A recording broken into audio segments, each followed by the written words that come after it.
Okay, let us continue.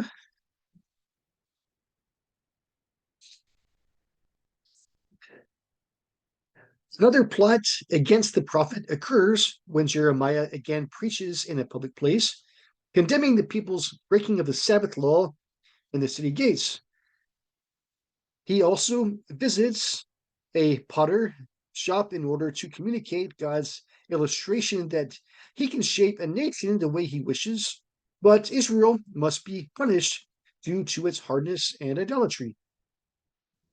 Jeremiah's opponents react to his messages with defiance and slander, trying to ruin his reputation. Weary of constant opposition, Jeremiah prays that God will destroy the people, showing he has again slipped into complaining tendencies. Jeremiah begins to wonder if he should be a prophet at all because of his constant problems. His final crisis of faith and confession occur after he breaks a jar to symbolize Israel's coming judgment. A priest named Pashur has Jeremiah beaten and put in stocks. Jeremiah describes the priest as a terror to him and the people, leading them astray, declaring that Pashur will soon face the terror of exile in Babylon. Afterward, Jeremiah becomes depressed. He complains that God forced him to be a prophet and that his message always involves destruction and that the message brings him insult. Jeremiah has even sought to stop preaching, but God's word was so compelling that he had to share it. He can endure such pressure and frustration only by trusting and praising the Lord. He learns to accept the difficulty of his call and will continue as a prophet without expecting acceptance or an easy life. He knows that the nation will be judged and that God is his only friend and source of strength.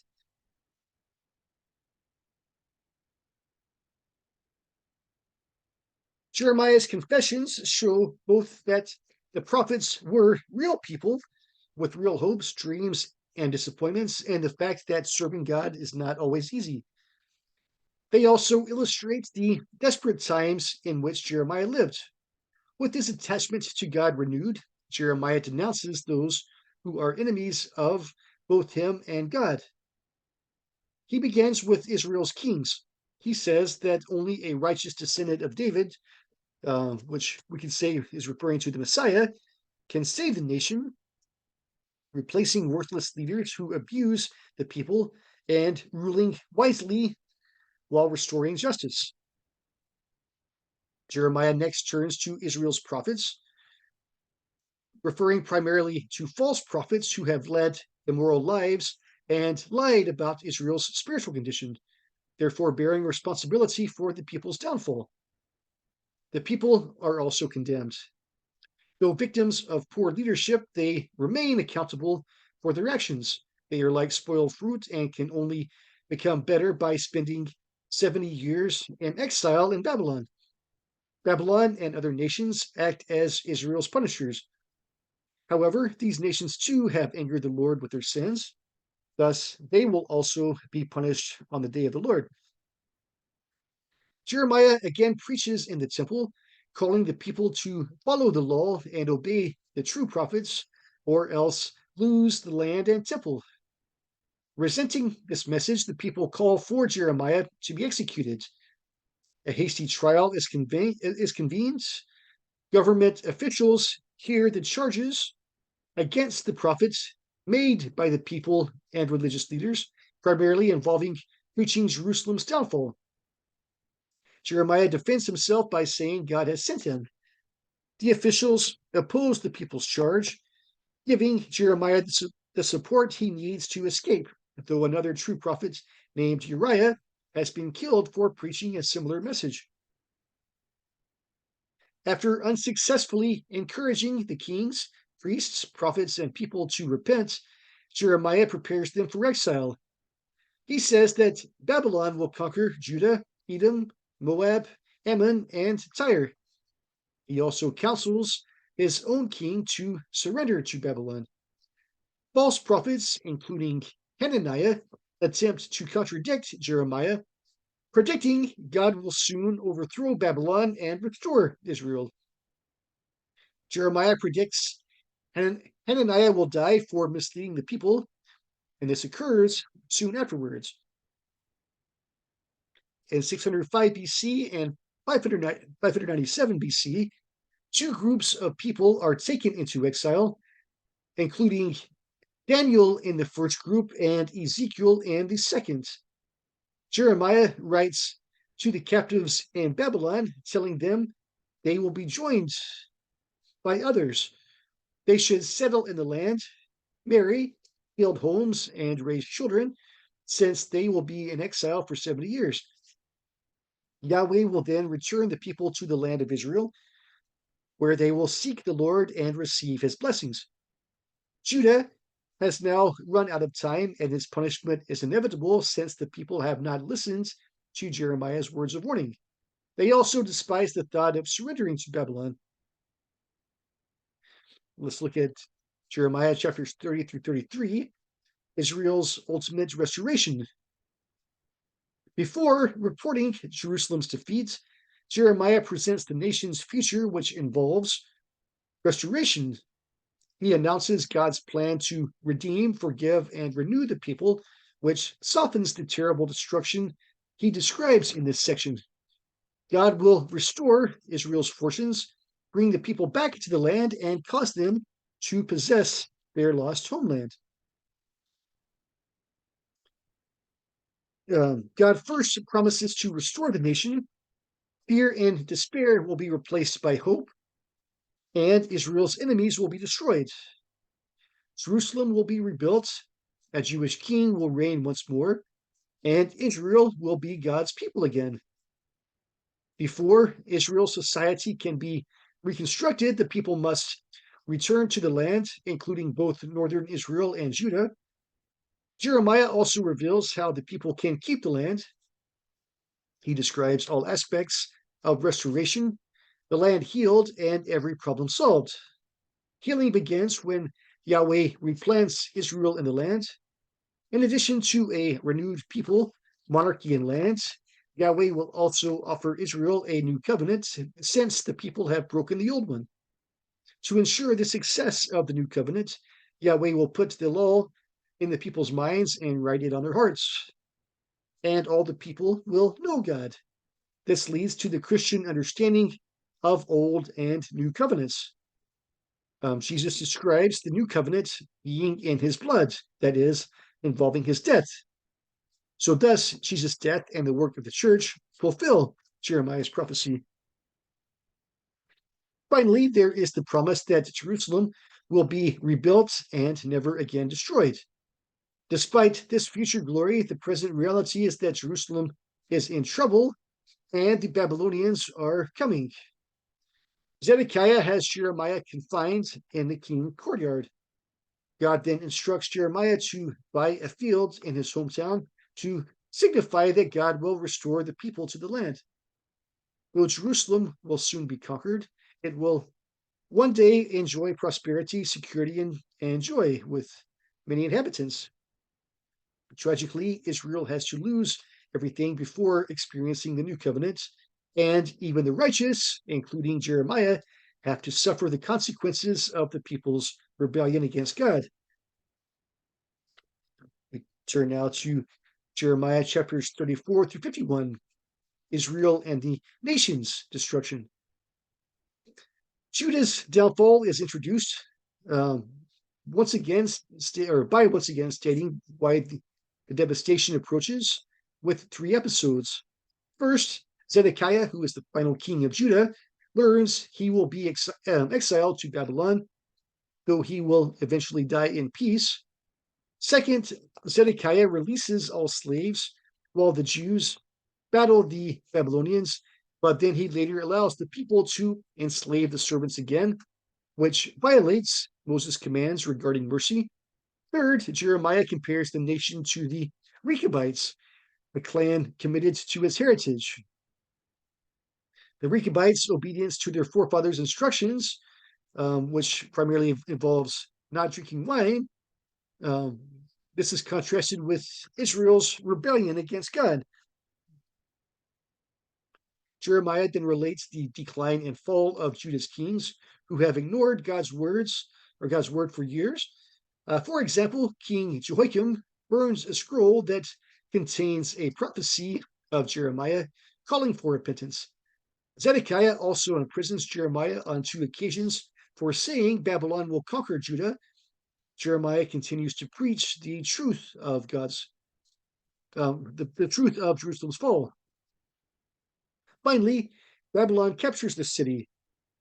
The Babylonian army lays siege to Jerusalem, breaks through the city walls, takes control of city affairs, and chases Zedekiah into a desert, finally capturing him, killing his sons, and gouging out his eyes. The palace and temple are burned. Most of the inhabitants are taken to Babylon. A governor is left in Jerusalem, and Jeremiah is allowed to remain in the city.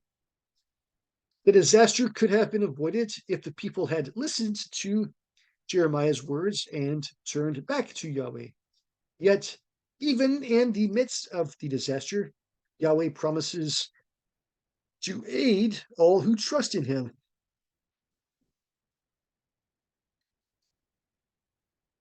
The book then focuses on the aftermath of Jerusalem's fall and describes the punishment of the people who bring judgment on themselves. Assassins kill Gedaliah, who is the governor appointed over the area, along with several Jews who may know about this murder. Then they flee to Egypt. The people flee to Egypt also against Jeremiah's word, since they fear the Babylonians will seek revenge for the assassination. They even force Jeremiah to go with them. The prophet predicts disaster for all who have fled to Egypt, yet his preaching is rejected. Jeremiah has depicted the nation as a group of committed sinners. The nation falls because Israel ignores God, practices idolatry, oppresses the defenseless, and makes poor political decisions. Jeremiah also emphasizes God's universal rule. Yahweh determines history and judges the proud oppressors of all nations. All right, we turn now to Jeremiah chapter 52, summary of the prophecy. The final chapter summarizes the prophecy's contents, the story's major characters, themes, and historical events are reviewed, with the exception of Jeremiah, who appears to be absent. 6 sections form the summary. The first describes the fall of Jerusalem and Zedekiah's capture. The second depicts Jerusalem's destruction. The third discusses Babylon looting the temple. Fourth, Judah's officials are executed. Fifth, the number of people exiled is recorded. Finally, the latter years of King Jehoiakim are described as he receives honor in Babylon near the end of his life, showing God helps Israel in exile. The themes reviewed include punishment of groups of people and the nations, and restoration. The prophecy's main emphases are tied together. So, in conclusion, few biblical characters exhibit Jeremiah's honesty, integrity, patience, and commitment. He ministers during extremely trying times with great obstacles and disappointments, yet he manages to retain his faith in God and his hope in God's future plans for Israel. So that concludes our lecture for today. We've covered Isaiah and Jeremiah, the first two of the latter prophets. Also, they are also the major prophets. We have usually we characterize major prophets as Isaiah, Jeremiah, and Ezekiel. The Hebrew has just those three as the major prophets, but the English categorization also includes Daniel and the writing of Lamentations, but we're going to include those books in the writings for this time. So next week we will cover Ezekiel and at least start the minor prophets. We'll see how far we get. Maybe we'll finish them. Now for the biblical text I've given you today, this is from Isaiah chapter 53. You can find this. You can either scroll along and read this as I go through it, or you can look it up in a Bible or online, Isaiah 53.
All right, for the attendance assignment this week, I ask you the same question as always. Again, this is 1 to 2 paragraphs you should write, 1 page maximum, and I encourage you um, to write your answers based on what you learned from this actual lecture. Um, don't go to you. You don't need to use outside sources or look up anything like Wikipedia articles. And I want to encourage you to write this in your own words and not just copy something that you have found online. But try to think about it and see what you've actually learned from this lesson. And if you want to do the extra credit assignment, which should be assignment 4, again, 1 to 2 paragraphs, 1 page maximum to answer these questions. Read Isaiah 53. We just scrolled through that, or you can look it up. Summarize how the prophet describes this servant of the Lord. Who do you think this prophecy refers to? Do you think it has already occurred, or do you think it has yet to be fulfilled?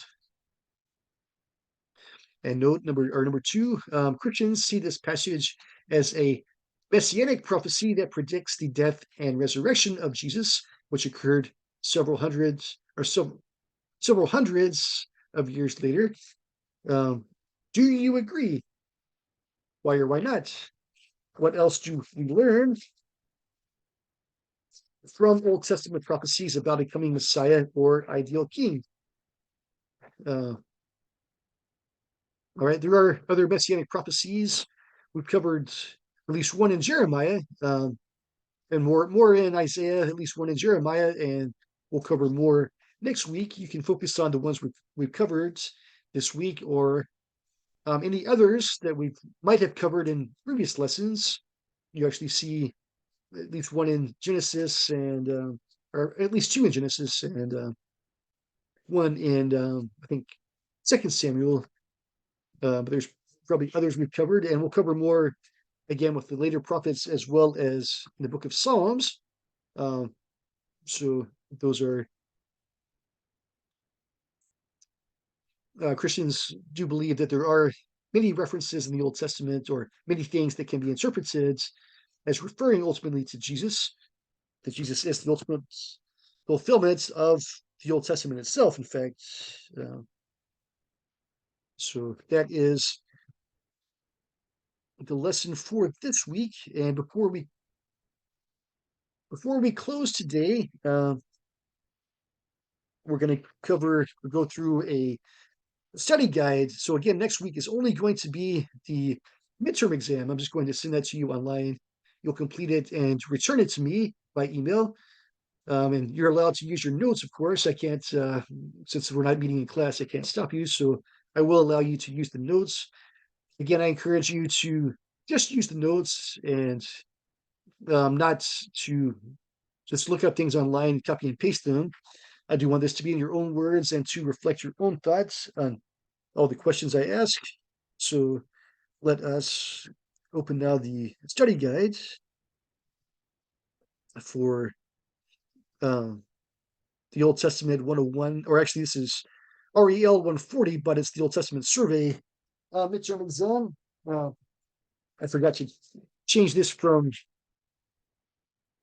the previous time I taught this and used this. So, Old Testament survey midterm exam is what it should say. All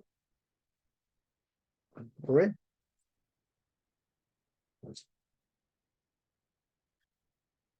So this test will include mostly multiple choice, true and false, and a small number of matching questions. There will also be a few short essay questions and some questions for extra credit. The study guide gives 35 questions.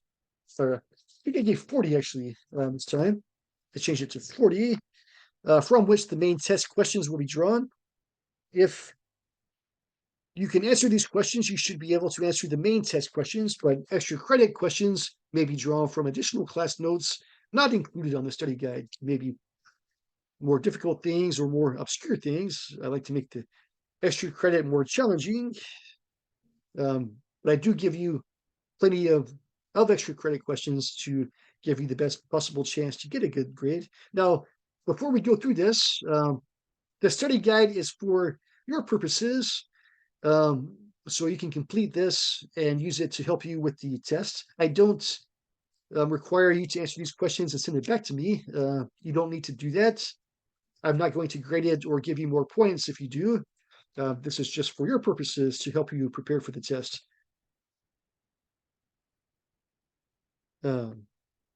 But I've tried to direct you where to find the answers for these questions. So the following questions will appear, or will be, multiple choice, true or false, or matching. And the first 10 should come from lecture 1. Number 1, what are the 3 main parts of the Old Testament according to the Hebrew categorization, which again is different than the categorization of the of English Bibles. Number 2, name a few of the nations surrounding Israel during the time of the Old Testament. Number 3, blank is another name for the Old Testament.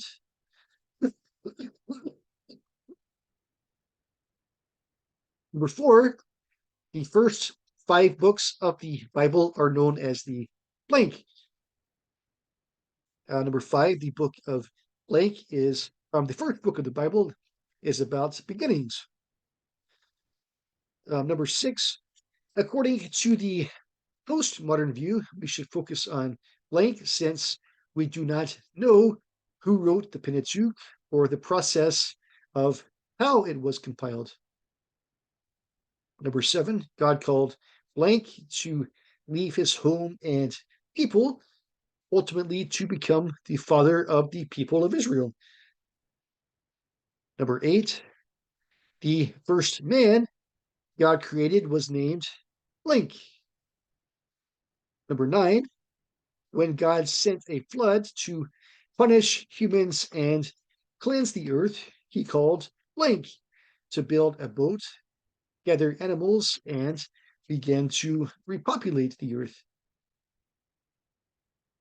Number 10, based on God's covenant with Abraham, God's choice of Israel as his special people is for the benefit of blank.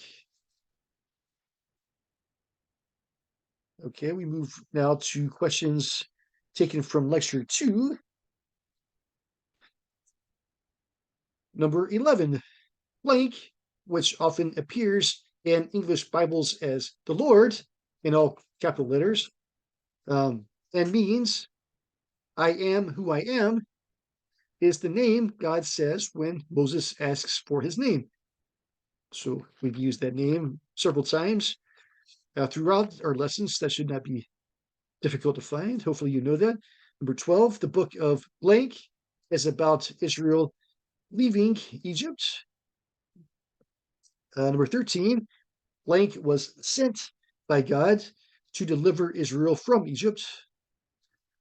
Number 14, the annual festival of blank recalled when the Israelites sacrificed lambs and painted the blood over their doors so that their sons would not die in the plague.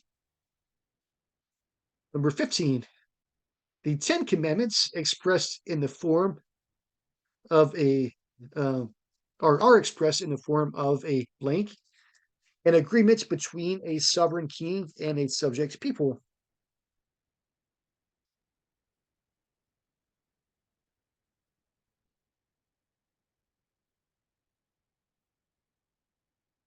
Verse 16, the Ten Commandments deal with two types of relationships. What are these two? Verse 17, Moses' brother blank becomes the high priest of Israel. Number 18, the third book of the Bible, blank, mostly contains priestly laws that relate specifically to the tribe of the Levites. Number 19, the fourth book of the Bible, blank, records Moses taking a census on two different occasions. Number 20, in the fifth book of the Bible, blank, Moses repeats and summarizes the law for a new generation. And number 21, blank led the people of Israel into Canaan. Okay, the next questions come from lecture 3. The blank were local leaders who delivered Israel from oppressors. That's 22. 23 is blank was the female prophet who called the judge Barak to deliver Israel. Number 24, blank is the judge whom God equips with supernatural strength, but who has character flaws related to his involvement with women of the enemy Philistine people. Number 25, the tribe of blank is severely reduced in number during a civil war within Israel. Number 26, according to the book of Judges, because there is no king, everyone does blank. Number 27. What is the name of Israel's first king? Number 28. What is the name of the final one to hold the position of judge who anoints the first two kings of Israel? Number 29. What is the name of the second king of Israel? 30. Which of David's sons becomes king after David and later builds the temple? Number 31. Which prophet confronts the evil King Ahab and the prophets of the false god Baal before being taken to heaven without dying? Number 32. After the split, all the kings of blank are evil, but there are a few good kings of blank. Number 33. Blank conquers the northern kingdom and blank conquers the southern kingdom. Okay, and a few more questions from lecture 4. A blank is someone who hears and delivers a message from God. Number 35, the three main themes of the prophetic cycle are blank. Well, be three blanks. There's three things that three terms that will fit into that blank.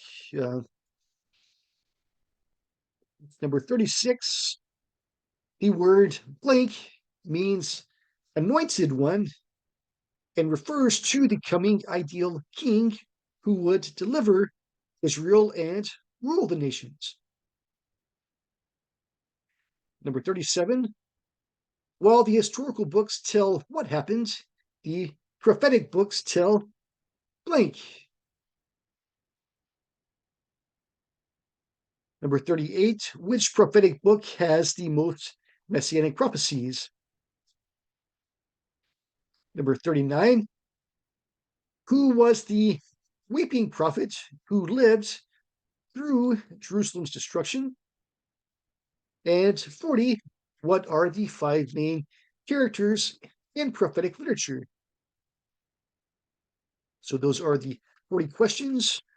I'm pretty sure we've covered all of those in the lessons. Now, I'm not sure if I'm going to ask all of these. I'm going to pick a, as I prepare my test, I've got a specific format of how many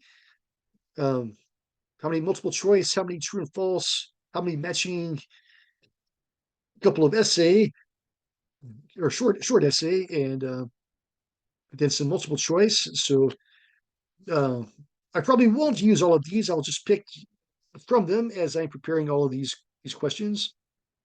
But I've given them all to you so that you can prepare, and if you can answer them again, then you should be able to do well on the test, on the main part of the test. All right, and then I've given you a few questions here. The following may appear as short essay questions, and other homework questions, particularly the extra credit questions, may also be asked. The questions I ask each week about the Bible texts that I give you. Well, one, I probably will just ask you to be able to write about something you have learned from this course. As long as what you write does refer to the course and you do describe what you've learned, then you'll get maximum credit for that. Number 2, are the Ten Commandments good laws for Israel? What do you think should be added, removed, or changed? And to what extent should they be applied today in societies today like the United States or other nations? Number 3, describe God's covenant with Abraham. Why is Abraham upheld as an example of faith, and what can we learn from him? So those are 3 options that I may ask for the short essay questions. but again, I may ask other questions from the homework. So if you've done the homework, you should be prepared, or if you've done the extra credits, you should definitely be prepared for that. Um, if not, it might be a good idea to review those extra credit questions. So that covers our study guide for the test next week. Again, I'll just give you the test. I'll send it to the school. The school should send it to you by email. There will be no lecture otherwise next week. You'll just have the week to submit your test to me. Again, this week, submit your usual attendance assignments. Again, do not submit the answers to the study guide. That is only for your purposes. I don't require that, and I will not give you points if you do so. Uh, if you have any questions, feel free to contact me. Um, and if you're behind on any assignments, please go ahead and get those to me as soon as you can.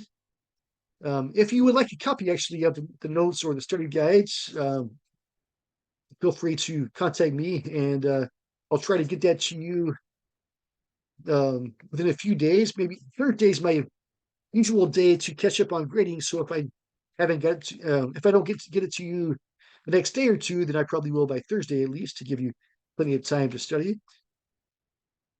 Anyways, hope you're all doing well. Hope you have a great week and wish you the best of luck on the test next week. Take care. Bye.